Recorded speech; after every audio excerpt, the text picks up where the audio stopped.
Independent Training. Jadi kembali lagi di salah satu playlist dalam channel kami Independent Training, yaitu adalah video di luar dari materi dan webinar yang telah kami selenggarakan. Nah, jadi masih kaitannya dengan kemarin kalau sudah nonton terkait dengan ternyata uh, penguasaan kita dalam sidang itu cukup penting sehingga kita bisa mudahnya lulus sidang. Tapi sebetulnya kembali lagi kepada persiapan yang kita lakukan ya, karena mudah atau tidak kembali lagi kepada amunisi yang kita punya dalam tanda kutip. Nah, sekarang teman-teman saya mau men-share terkait dengan variable control. Jadi ini mungkin implementasinya dalam teman-teman yang melakukan regresi linear berganda ya. Jadi dalam konteks keilmuan saya nanti boleh dicari tahu apa sih sebetulnya konteks keilmuan saya, terlihat nanti dari kalau teman-teman pindah ke playlist lainnya ya. Di sana terlihat kompetensi dari gelar yang saya miliki. Nah, sebetulnya variable control ini cukup kontroversi saya bilang karena beberapa dalam konteks tugas akhir ya, beberapa pembimbing, beberapa penguji mereka meminta ataupun mempertanyakan mana ini variable controlnya ya. Jadi saya akan bahas di sini kenapa sebetulnya variable control ini terkadang dipertanyakan, dan pada saat tugas akhir kita sudah jadi, either dia mau skripsi ataupun tesis yang biasanya ini pasti kuantitatif ya karena ini diregresi. Nah, kemudian kita sudah jadi, modelnya sudah jadi, ternyata belum ada variable controlnya. Tiba-tiba kita harus menambah variable control. Nah, jadi kita akan pahami sebetulnya bagaimana variable control ini, kenapa dia bisa menjadi kontroversi kadang di debat ruang sidang ataupun Anda di-push sebagai mahasiswa. Saya juga masih mahasiswa juga, masih kuliah lagi. Kita di-push untuk memasukkan variable control. Sebetulnya apa itu variable control dan mengapa itu begitu penting, ya. Nah, jadi di pembahasan ini saya akan masuk ke pemahaman ya.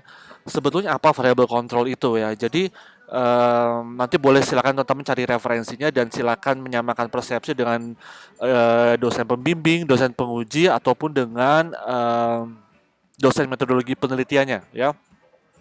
Nah, ini tapi yang saya pahami variable control itu dibentuk berdasarkan penelitian terdahulu ya. Secara konsisten dia mempengaruhi. Yang ketiga, dia diuji kembali. Yang keempat, untuk mengontrol variabel dependen penelitian kita.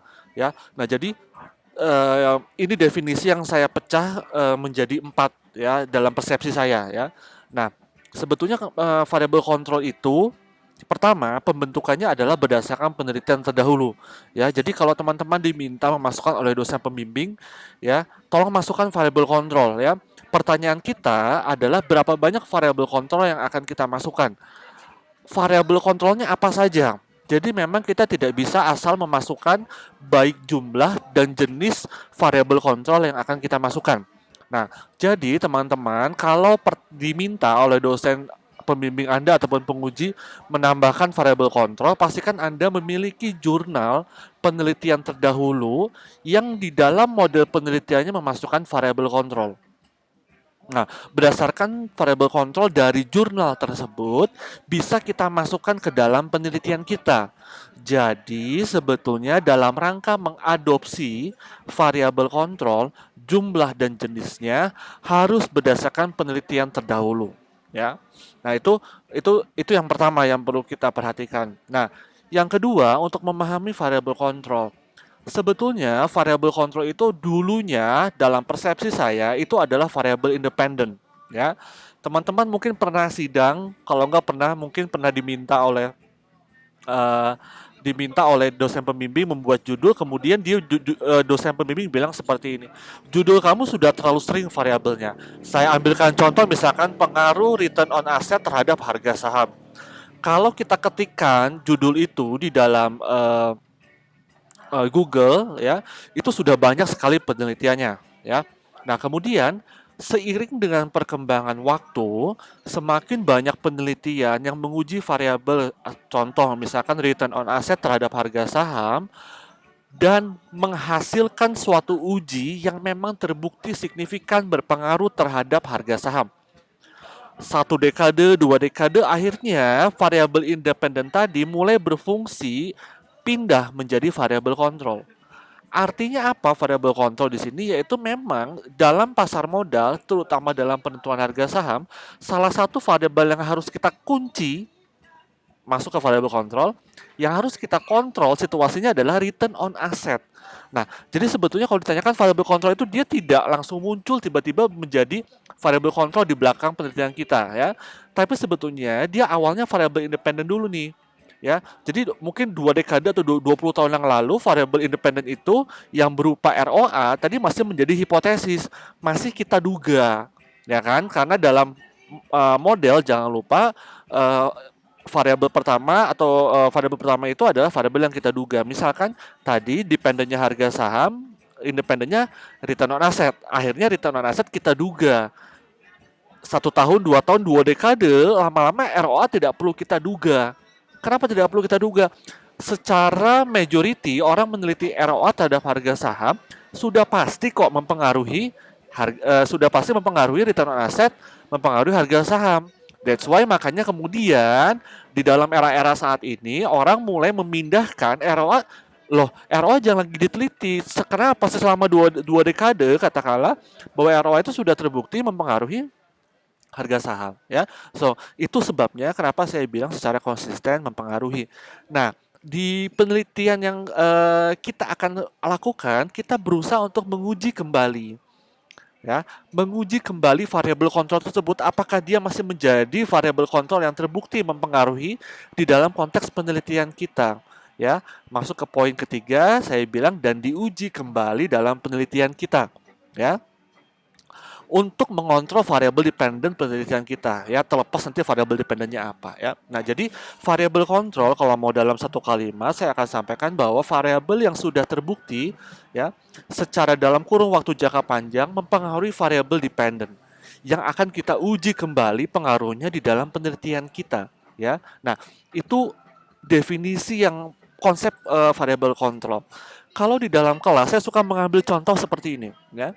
Faktor-faktor yang analogi mudahnya, faktor-faktor yang mempengaruhi si X sakit kepala ya. Kita menduga sakit kepala menjadi variabel Y sama dengan alfa 0 tambah alfa 1. Kita menduga kehujanan menjadi variabel utama. Ditambah alfa 2, tugas kuliah banyak. Ditambah alfa 3, ini biasanya sering saya jadikan contoh, katakanlah dia sedang putus cinta ya. Nah, alfa 1, alfa 2 itu mau kita duga plus alfa 3 putus cinta. Ada 3 hipotesis ya. Si X terus menjalani sehari-hari aktivitasnya, lama-lama setelah anak ini di bangku kuliah ya, umur 20 tahun ya, kita sudah mengetahui oh ternyata kalau si X ini kehujanan dia pasti sakit kepala. Oke, berarti pada saat di usia 20 tahun kita akan memindahkan yang tadinya dia X1 kalau kehujanan dia menjadi sakit kepala, kehujanan kita pindahkan menjadi variable control di belakang. Nah, that is variable control. Artinya secara simultan si X ini sudah menyadari ini kalau saya kehujanan nggak perlu diuji deh, nggak perlu dihipotesiskan, pasti saya sakit kepala. Makanya dari sana berpindahlah yang tadinya variabel independen sakit kepala dia pindah menjadi ke belakang variabel kontrol. Masukin dong hipotesis baru dong, misalkan apa? Putus cinta masih belum terbukti, kadang dia sakit kepala, kadang tidak. Saya tambahkan lagi misalkan lagi ada misalkan lagi ada ujian UTS dan UAS misalkan seperti itu. Tadi kan tugas kuliah ya. Ini UTS dan UAS. Nah, UTS dan UAS mungkin kita sekarang bisa menjadi tadi X2-nya menjadi tugas kuliah, menjadi X1-nya, X2-nya menjadi putus cinta, sekarang S3-nya menjadi UTS dan UAS ya. Plus variable control X4-nya adalah betul, kehujanan ya. Nah, itulah perjalanan cerita sebetulnya mengapa dia bisa menjadi variable control ya. Nah, saya masuk sedikit ke model penelitian. Nah, bagi teman-teman penelitian akuntansi keuangan, kurang lebih model sederhana seperti ini. Di sini sudah saya berikan highlight warna berbeda. Ini hanya pengenalan kembali, hanya review kembali ya. Model penelitian paling standar seperti ini ya, tanpa intervening, tanpa moderasi ya. Mungkin next video saya akan buat apa itu intervening, apa itu moderasi ya, karena apa itu mediasi ya, karena terkadang apakah mediasi itu moderasi ya. Nanti saya akan buat next video seperti itu ya. Nah, ini kurang lebih model penelitian standar yang kita susun ya. Saya tidak menspesifikkan KP itu apa, DS itu apa, karena mungkin nanti bisa disesuaikan dengan variabel teman-teman masing-masing ya. Nah, yang pasti di dalam model penelitian sebelah kiri KP ini adalah variable dependent ya. Saya biasa mengambil notasi huruf awal variabelnya KP ya. Ditambah alpha 0 ya. Ditambah alpha 1 DS, ditambah alpha 2 BK, ditambah alpha 3 GH, ditambah alpha 4 XY, ditambah alpha 5 XX, ditambah error ya. Nah, pertanyaan berikutnya adalah terkait dengan variabel kontrol yang saya highlight warna hijau. Berapa banyak variabel kontrol yang bisa kita masukkan? Kembali lagi melihat rule of thumb-nya dari mentor-mentor saya kuliah, kurang lebih satu variabel itu representatifnya N sama dengan 30 atau sampel sama dengan 30. Jadi hati-hati memasukkan terlalu banyak variabel kontrol ya. Sebetulnya variabel kontrol dimasukkan semakin banyak itu semakin baik, karena artinya pada saat variabel hipotesis ini dia menjadi semakin bebas dari bias ya, karena yang variabel kuncinya sudah kita ambil dalam koefisiennya ya. Nah, itu tapi hati-hati terkait dengan kecukupan sampel, karena trade off-nya seperti itu ya. Perlu dipertimbangkan seperti itu ya. Nah, alpha 0 ya itu tidak kita hipotesiskan ya. Ditambah dengan alpha 1 DS, alpha 2 BK dan alpha 3 GH ya. Ketiga variabel yang warna kuning ini adalah variabel hipotesis dugaan kita ya. Nah, ketiga hipotesis variabel dugaan ini kita bikin perumusan masalah, kita bikinkan tujuan penelitian, kita masukkan dalam hipotesis bab 2, kemudian kita bahas di hasil dan pembahasan ya. Nah, ini yang menjadi pembeda antara variabel utama dan variabel kontrol. Masuk ke variabel kontrol. Nah, ini terkadang suka menjadi pertanyaan, apakah variabel kontrol dimasukkan dalam judul? Ya. Apakah variabel kontrol masuk dalam perumusan masalah? Apakah variabel kontrol masuk dalam tujuan penelitian, dan apakah variabel kontrol dibahas? Ya. Ini kembali lagi dalam perspektif saya sebagai peneliti ya. Pertama, kalau saya ini tapi juga berdasarkan pengalaman saya kuliah dan dari mentor saya, variabel kontrol itu dia tidak dimasukkan dalam judul ya, for sure. Variabel kontrol tidak perlu dimasukkan dalam judul ya, dalam perspektif saya. Yang kedua, akibat dia tidak masuk dalam judul, variabel kontrol tidak masuk dalam perumusan masalah. Variabel kontrol dampaknya tidak masuk dalam tujuan penelitian ya. Tapi kita bahas variabel kontrol di dalam pembahasan chapter 5 ataupun 4 ya, tergantung ya. Kalau bab 4-nya mungkin ada objek penelitian yang dipisah ya. Tapi intinya substansinya variabel kontrol saya tidak masukkan dalam judul, saya tidak masukkan dalam perumusan masalah, saya tidak masukkan di dalam hipotesis, tapi saya bahas di pembahasan. Oh ya, mohon maaf, sebelum di hipotesis ada definisi variabel, itu biasa saya bahas, saya masukkan ya. Jadi saya masukkan ada variabel utama saya bahas, dependent, ada variabel kontrol. Jadi lebih kepada hanya definisi variabel saja ya. Nah, kemudian saya juga akan bahas di pembahasan. Artinya pembahasan ini memang lebih menunjukkan hanya kepada bahwa kita kok membahas sesuatu yang tidak kita masukkan dalam tujuan perumusan masalah. Karena ini treatmentnya adalah variabel kontrol ya. Mungkin teman-teman kalau mau mengcompare dengan video sebelumnya, kan kalau di video sebelumnya kita bilang bahwa harus sama antara perumusan, tujuan, dan pembahasan. Tapi itu dengan asumsi belum nonton video yang variabel kontrol ini ya. Nah, mohon maaf, variabel kontrol ini biasa kita bahas sebagai bentuk tanggung jawab bahwa kita pernah berusaha untuk memasukkan variabel kontrol dari penelitian sebelumnya yang kita masukkan dalam penelitian kita. Nah, di sana kita sajikan bahwa apakah variabel kontrol akhirnya berpengaruh atau tidak terhadap variabel dependent penelitian kita, ya. Nah, itu biasa saya mentreatment variabel kontrol ditambah dengan error, ya. Nah, error adalah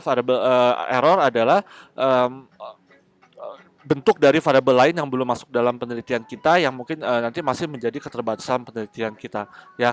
Nah, jadi teman-teman ya. Sekiranya ada yang mau ditanyakan terkait dengan variabel kontrol, nanti boleh komen di YouTube ataupun mau ada masukan terkait dengan bahas variabel lain ya. Nah, intinya adalah begini, kembali lagi kepada, variable control ya. Kalau ditanyakan sebetulnya kesimpulannya apakah perlu atau tidak?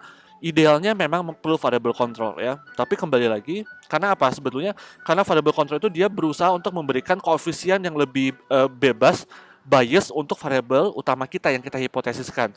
Jadi kalau ditanyakan mengapa sih penting variable control? Jadi kalau ditanya, apakah saya, dosen yang, mazhabnya adalah variable control perlu?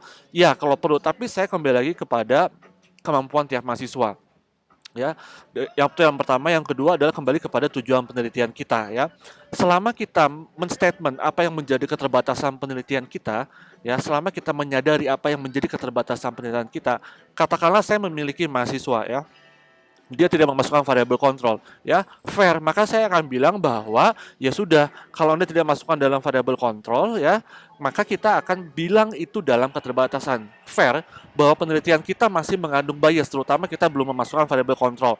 Variabel kontrol yang bisa digunakan adalah X, Y, Z.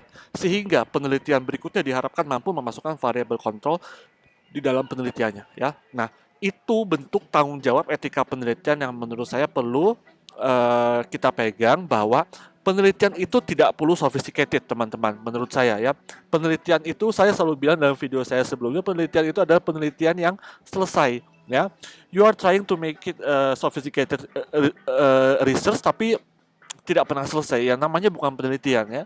Jadi kalau memang kita membuat penelitian ada keterbatasan, ungkapkan dalam keterbatasan supaya tidak ada hidden information, sehingga next researchernya bisa memperbaiki paper kita yang memang jauh dari kata sophisticated. Tapi kalau Anda punya waktu, Anda punya resource lain untuk bisa melengkapi penelitian Anda dengan katakanlah memasukkan variabel kontrol yang sebanyak mungkin, maka itu bisa menjadi bagus. Katakanlah seperti ini, kalau ada pertanyaan, Pak, mungkin nggak dua hipotesis penelitian, dua variabel penelitian, tetapi 8 variabel kontrol? Sangat bisa, ya. Variabel kontrol bisa jumlahnya lebih banyak daripada hipotesis penelitian. Karena apa?